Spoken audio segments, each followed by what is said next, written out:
বিসমিল্লাহির রহমানির রহিম।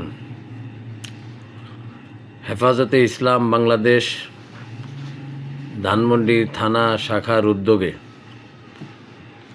বন্যা কবলিত দুর্গত মানুষের সাহায্যে অত্র থানায় আমাদের হেফাজত কর্মীরা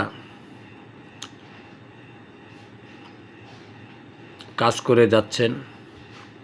বিভিন্ন জনের সহযোগিতাকে একত্রিত করে মেকআপ খান রোড জামে মসজিদে বসে আমাদের হেফাজতে ইসলাম বাংলাদেশ ধানমন্ডি থানা শাখার সেক্রেটারি জনাব মোহাম্মদ শামীম রানা ওনার নেতৃত্বে এবং হেফাজতে ইসলাম বাংলাদেশের ধানমন্ডি থানা শাখার সহসভাপতি জনাব হাফেজ মোহাম্মদ ইয়াসিন তার নেতৃত্বে টাকাগুলো গণনা কাজ চলছে।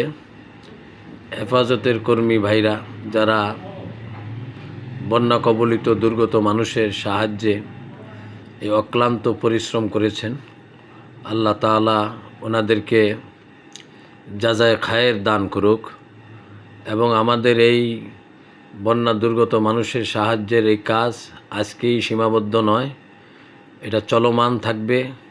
যতদিন বন্যা থেকে মানুষ নিষ্কৃতি লাভ না করবে ততদিন পর্যন্ত আমাদের এই সাহায্য এবং দুর্গত মানুষের পাশে আমরা থাকব ইনশাআল্লাহ।